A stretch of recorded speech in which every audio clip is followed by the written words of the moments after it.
मेरे नज़दीक किसी फ़र्द वाहिद को एक्सटेंशन देने से, उसकी मुद्दत मुलाजमत में इजाफा करने से बहुत से बासलाहियत लोगों से वो अदारा महरूम हो जाता है। बिस्मिल्लाहिर्रहमानिर्रहीम। अस्सलाम वालेकुम। उम्मीद करता हूँ अल्लाह के फजल करम से आप सब खैरियत से होंगे। आजकल पाकिस्तान में फिर एक्सटेंशन के मसले को ज़ेरे बहस लाया जा रहा है। पाकिस्तान के सबसे बड़े दो अदारों की एक्सटेंशन का जिक्र जब भी आता है, जब ये मीडिया टॉक का हिस्सा बनने लगता है, तो सियासतदानों के लिए ख़ास तौर पर हुक्मरान जमात के सियासतदानों के लिए पाकिस्तान को दरपेश मसाइल में से सबसे बड़ा मसला समझा जाता है।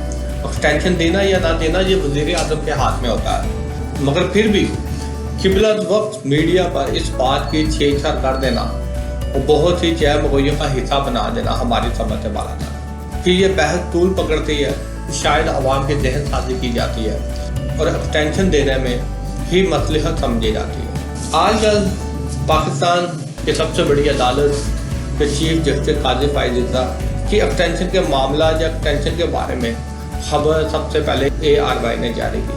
सवाल ये पैदा होता है, ARY को किन ज़राए से पता चला कि काजी फाइज इज़्ज़ा की एक्सटेंशन में इजाफा होने जा रहा है या एक्सटेंशन दी जा रही है, या वो कौन से ज़राए हैं जिन्होंने ये खबर लीक की है।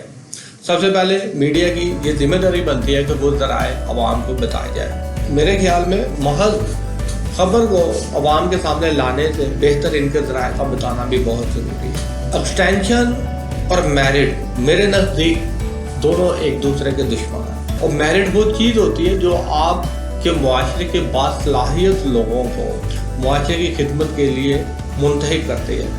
मैरिट के ज़रिए बासलाहियत, हुनरमंद, काबिल और ईमानदार लोग मुआशरे के आला मनसब का फ़ायदा होते हैं। जिस तरह मैरिट इन तमाम लोगों का इंतखाब करती है, उसी तरह एक्सटेंशन मैरिट के रास्ते में सबसे बड़ी रुकावट होती है। जब किसी शख्स की मुद्दत मुलाजमत ख़त्म हो रही हो और उसकी एक्सटेंशन का ऐलान कर देते हैं, तो वो लोग जिन्होंने अपनी सारी उम्र किसी अदारे को दी होती है, जिन्होंने सारी उम्र एक अदारे को देकर तजुर्बा हासिल किया हुआ था, और जब किसी की रिटायरमेंट के बाद उनकी बारी आनी होती है, हो सकता है तो वो रिटायर होने वाले सरबराह के जाने के बाद अपने अदारे के लिए उससे ज़्यादा अच्छा परफॉर्म कर सके। एक्सटेंशन ऐसे लोगों को, ऐसे बासलाहियत लोगों को ऊपर आने से रोक देती है। जहाँ पर मैरिज ज़हील लोगों को मुआशरे की सबसे ऊपर वाली सतह पर लाने में अहम किरदार अदा करती है, वहाँ पर एक्सटेंशन देने से बहुत से बासलाहियत लोगों को अपना पोटेंशियल दिखाने का मौका नहीं मिलता। इनकी सलाहियतें दम तोड़ जाती हैं, क्योंकि किसी एक शख्स को एक्सटेंशन देने से बहुत से लोगों का हक मर जाता, बहुत से लोगों का हक खाया जाता। किसी एक शख्स के लिए आईनी तरमीम करने की ज़रूरत क्यों महसूस होती है? किसी एक शख्स को ख़ास मराद या एक्सटेंशन देने का क्या फ़ायदा? किसी शख्स को एक्सटेंशन देने की सबसे बड़ी वजह क्या ये है कि अगर उसको रिटायर कर दिया जाए तो उसके बाद बासलाहियत लोग ही नहीं रहे। उसके बाद आने वाला जो भी शख्स अदारे की सरबराही करेगा वो इतना बासलाहियत नहीं होगा। या दूसरी वजह ये है कि रिटायरमेंट के बाद जो लोग उस अदारे की सरबराही करेंगे वो सियासी लोगों की उम्मीदों पर पूरा नहीं उतरता।